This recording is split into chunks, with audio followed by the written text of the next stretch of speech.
So this is every injector's nightmare, to see one of your patients with a complication like this. And what's the primary reason why this sort of complication happens?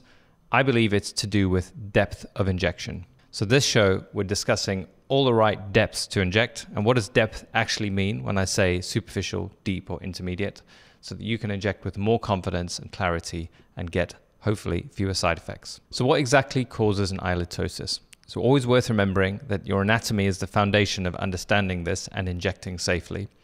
Eyelid ptosis is not caused by injecting the eyelid. It's caused by getting botulinum toxin into the orbit where the levator palpebrae muscle that lifts the eyelid actually lives. This muscle actually runs all the way to the back of the orbit. In order to affect it, you need to get botulinum toxin behind the orbital membrane, which means it's a deep injection. So what are the downsides of injecting too deeply? Now remember, this is anatomy specific. So there are parts of the face where injecting deeply is more safe, and there are other parts of the face where it's more risky. So we just need to know about the common injection positions and where safe is deep and where safe is not deep. Now, in particular, when we're treating around the eye and the lateral corrugator, which is just above your mid-pupillary line, the muscle itself is right near or inserted into the skin. So anything beneath that is risk without reward. And it so happens that there are also little foramens, the passages through which the blood vessels, nerves, and arteries all pass from the orbit, are very close to those deep injection points if you were to go deep. This is why injecting deeply above the eye is risky. There are other parts of the face where it may be more effective or even safer to inject deeper. For example, the masseter muscle can sometimes be a place that's better to inject deeper, but similarly also the chin and the medial corrugator. And this is because of the anatomy of the muscles. The medial corrugator, to use that as an example, is directly attached to the bone medially, which means if you're deep, you're right in the middle of the muscle. I usually inject 3/4 of the way in. I wouldn't say it's periosteal injection, but it's definitely deeper than lateral. And this is because the muscle lives there. Effectively, you want to be injecting the muscle and not underneath the muscle. So where else might it be particularly dangerous to inject too deeply? Probably the most common area I see new injectors make a mistake would be around the orbicularis oculi, particularly the inferior lateral part of the eye. So if you're trying to reduce wrinkles here, but you go all the way through the muscle, which remember is the most superficial thing after a very small layer of fat. So you have a tiny bit of skin, tiny layer of fat, and then the muscle. So you only really need to pop the bevel of the needle in 1 to 2 millimeters and you're right on top of the muscle. If you keep going, you actually go through the fat, and the next muscle that you come to is the origin of the zygomaticus major. So this in theory can lead to a droopy smile, particularly if you're too inferior. So injecting deeply here is particularly risky for an asymmetrical smile, which is a terrible side effect. So where do we need to make sure that we are definitely superficial? Probably one of the best examples of this would be the superior aspect of the orbicularis oculi muscle just underneath the eyebrow when you're trying to create a little bit of an eyebrow lift. In this area, you're injecting just through the dermis, right on top of the muscle. Underneath that muscle, a thin layer of fat, and then you're getting into the area of the orbital membrane and the orbit itself, which is why you may get complications. There is no benefit from injecting deeper. There are only risks, whereas when you're superficial, you actually get the muscle you're trying to get. So this is one of the most important areas to be very, very superficial. The same concept really applies anywhere when you're trying to inject the orbicularis oculi muscle. Now, I know many people want to have specific millimeter by millimeter depths when I say superficial or deep. It may help to realize that quite often what I'm thinking about is relative to the main layers of the face. We have the dermis, the hypodermic fat, usually muscle, and then the periosteum, just to simplify things. So very deep injections are near the periosteum, and very superficial injections are near the dermis. Intermediate ones are somewhere in between. Now, if you're looking at different aspects of the face, the difference in millimeters is actually quite huge. So I'm not actually giving measurements because it's all relative to the place that you're injecting. And you need to know your layers and the anatomy and what it feels like to be in the different layers. Take, for example, the forehead. If I say a superficial injection in the forehead, I mean the dermis. How do you know that you're in the dermis? Well, as you inject, you'll see the skin blanch. It's also quite stiff at the point of injecting because you've got so much more connective tissue resisting the movement of the plunger as you try and inject. But if you go a little bit deeper, you go into hypodermic fat. And here there's a sudden ease as the needle has passed through the connective tissue, and you end up with an easier to inject position, which is probably just on top of the muscle.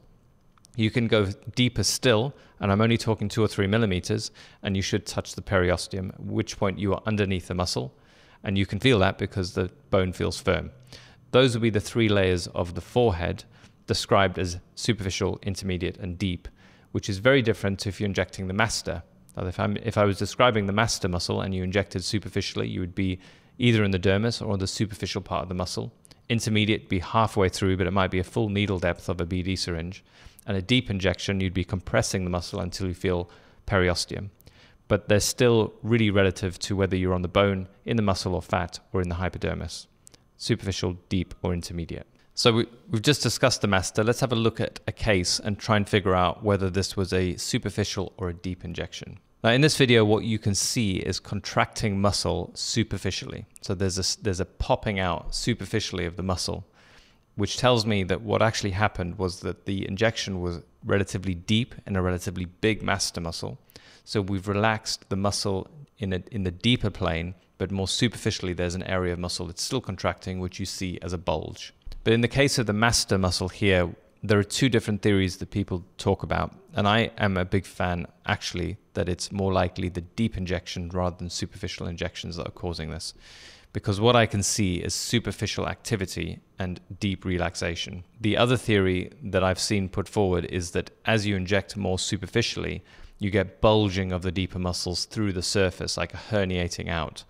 But to me, this seems much less likely, given that you get it within the first couple of weeks, that the muscle is atrophying and allowing muscle to protrude.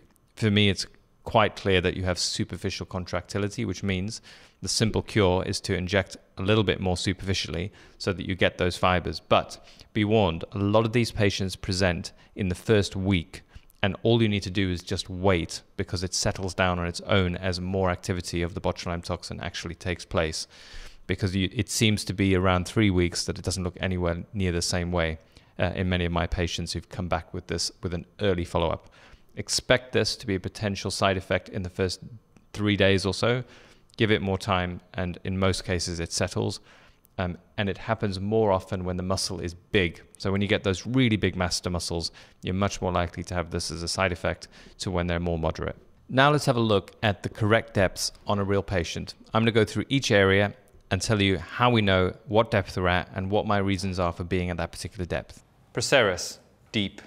Medial corrugator, deep. Middle of the corrugator, intermediate.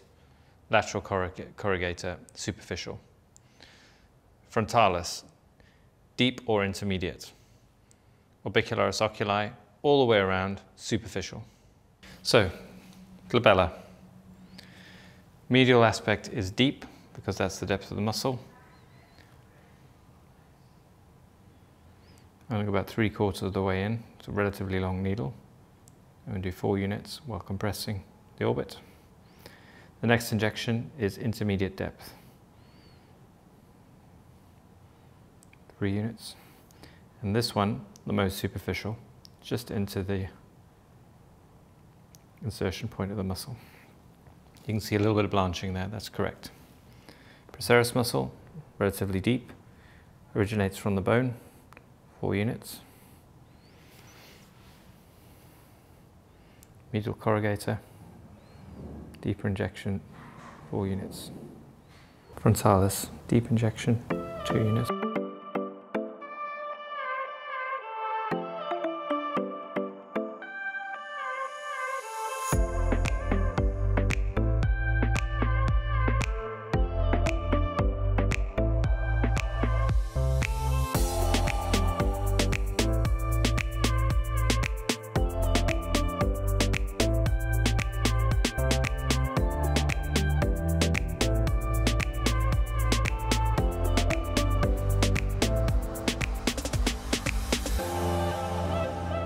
So I hope that video has helped you understand depths with botulinum toxin in different areas of the face. If you want to learn more about dermal filler depths, make sure you watch this video here.